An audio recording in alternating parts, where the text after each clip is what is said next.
Hello, 8th grade. This is the conclusion of Johnny Tremain. This is Chapter 12, Part 5. Before we finish the novel, here are 3 questions to kind of wrap things up, and they are big ones. Number 1, why does Rab lie to Johnny about where he could find his grandsire? 2, what consolation does Dr. Warren offer Johnny? Consolation is like a second place prize or something to make you feel good for your efforts. And thirdly, through Rab and his grandsire, who, does Johnny learn, is ultimately responsible for his liberty? This is the end. At Silsby's Cove, there were no women, children, or farm animals about, except a couple of weaned calves in the calf pasture. When the warning came, it had probably been decided they were too hard to catch and cart. Johnny looked at the deserted barn. Hens were about. They could live for days on the spilled oats and rye. There were 2 dogs who came up to him, telling him they had not been fed. "I'll bet they took you with them," said Johnny, and he sneaked back home. "Hey, boys?" The cat stuck close to him. It was a big orange Tom, and Johnny knew it was Grandsire's favorite.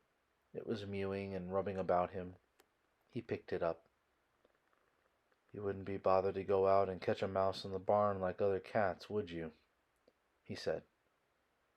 But if Grandsire had not gone away to hide, like the other non-combatants, he wondered why he had not fed the animals. He entered the old house, which was unlocked. The Tom, confident that now he would be fed in the elegant way he was accustomed to, began to knead his paws, and his purring grew hoarse with triumph. "Grandsire?" Johnny called. There was no answer, and the red armchair, where the old gentleman usually sat since his game leg had grown so bad, was empty. Major Silsby was not there. Johnny went to the larder and found bread and sour milk for the animals. He welcomed this small duty. It kept him from thinking. The Tom he fed in the kitchen.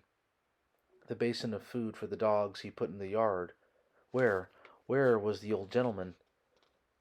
Suddenly he had an idea, and he ran back into the kitchen and looked over the hearth.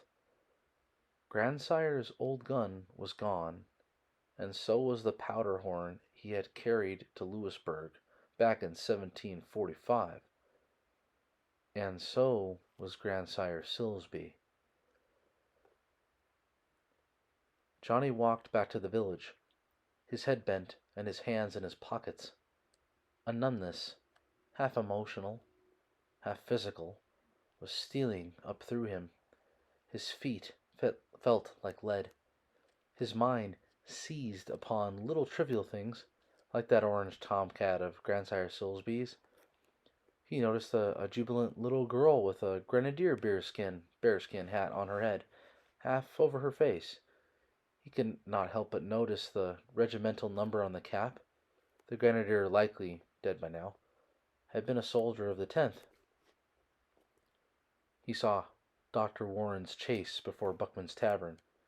In the lower entry, Dr. Warren was waiting for him. "Rab?" The doctor dropped his eyes. "Sometime," he said, "we will know how to stop bleeding like that." "We don't know." "He sent me away because he knew he had to die?" "Yes, he knew." Dr. Warren moved into the empty parlor of the inn, away from the noisy group in the tap room, telling over and over of their great deeds. "There's no need for you to go upstairs." Johnny nodded. He had moved off into a strange, lonely world, where nothing could seem real. not even Rab's death. The woman of the inn came in on tiptoe. She had a tray of food for the doctor. Tired out, the young man sank into a chair, his fair, bandaged, aching head in his hands. "You remember that night," he said, "that last meeting of the observers? James Otis came, although we didn't want him. I can't remember much of what he said, but I remember how his words made the goose skin on my arms. I'll never forget it. He said, 'So a man can stand up.' Yes, and some of us would die, so other men can stand up on their feet like men. A great many are going to die for that. They have in the past. They will 100 years from now, 200. God grant there will always be men good enough. Men like Rab." The quiet woman came in again. She had tossed up an omelette for the doctor and silently put it before him. "Will you go up and fetch the musket down from the back chamber?" he asked her. She nodded and did as he asked. Dr. Warren began to eat as doctors will, even under greatest strain. "Can you eat, boy?" "Not yet." "Try and get some sleep." "No."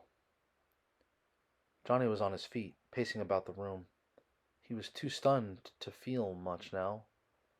Later, he thought. Tomorrow, next day. Then I'll know that Rab is dead. But it can't hurt me now. But next year, all my life. His eye caught on the musket. He took it up, holding it close to the light of the window, fingering and examining it to see those improvements Rab said he had made on it. Rab had not taken one shot with it on Lexington Green. Never had a chance. Dr. Warren was standing beside him. "Johnny, put down that gun. Here by this window. Lay your right hand down, like that, so." Johnny felt no more shame over his burned hand. He did as the doctor bade him. He felt the cool, clean hands bending his fingers, twisting his thumb until he gritted his teeth. "Johnny, that hand is not as bad as you think. Burned, wasn't it?" "Yes." "As you stood there holding that gun, it was the first time I've had a good look at it. Was it kept flat while healing?" "No. I suppose your master called in some old herb woman to care for it?" "A midwife, yes." "Pah, these midwives. Any doctor in Boston would have known. You see, the thumb is pulled about like that, not because of any basic injury, but by scar tissues." "What do you mean?" "I mean that if you have the courage, I can cut through the scar, free the thumb." "My hand, good and free once more?" "I can't promise too much. I don't know whether you can ever go back to your old silver work, but not even Paul Revere is going to make much silver for a while." "Will it be good enough to hold this gun?" "I think I can promise you that." "The silver can wait."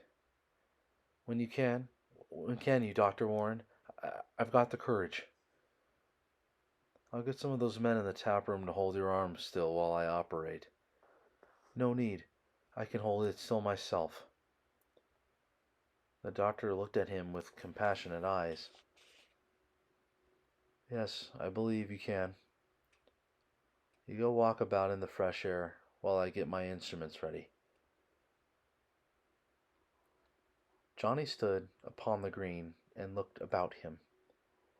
He heard a woman calling, "Chick, chick, chick." From a nearby cow shed he heard milk spurting into a pail, a tap of metal on metal. His trained ear told him a gunsmith was at work. He could smell turned earth and gummy buds and sweet wood somewhere burning. His nostrils trembled. Almost could they recapture the gunpowder of yesterday. So fair a day now drawing to its close, green with spring, dreaming of the future, yet wet with blood. This was his land, and these his people. The cow that lowed, the man who milked, the chickens that came running, and the woman who called them, the fragrance streaming from the plowed land, and the plowmen. These he possessed. The skillful hands of the unseen gunsmith were his hands. The old woman, throwing stones at crows who cawed and derided her, was his old woman, and they his crows. The wood smoke rising from the home hearths rose from his heart. He felt nothing could hurt him on this day. Not Rab's death, nor the surgeon's knife. He felt free, light, unreal, and utterly alone.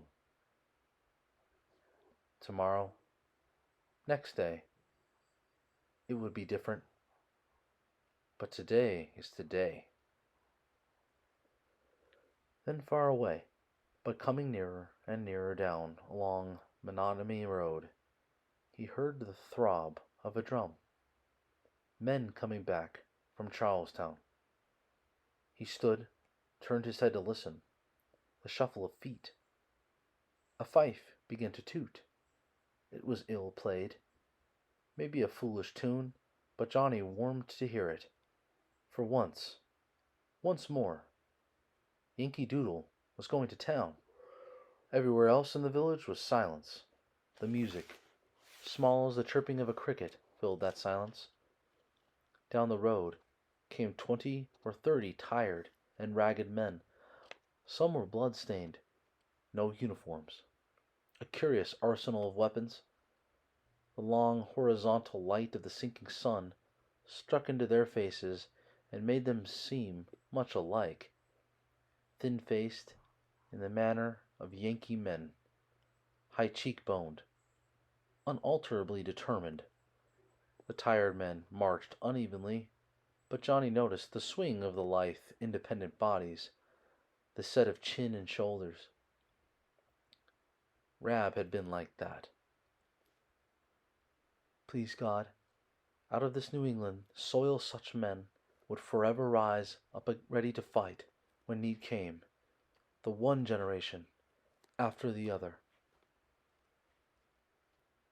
Close on the heels of the marching men was an old chaise containing their commanding officer, for if you couldn't get to the fight on foot, you went on horseback, and if not on horseback, you went in a chaise.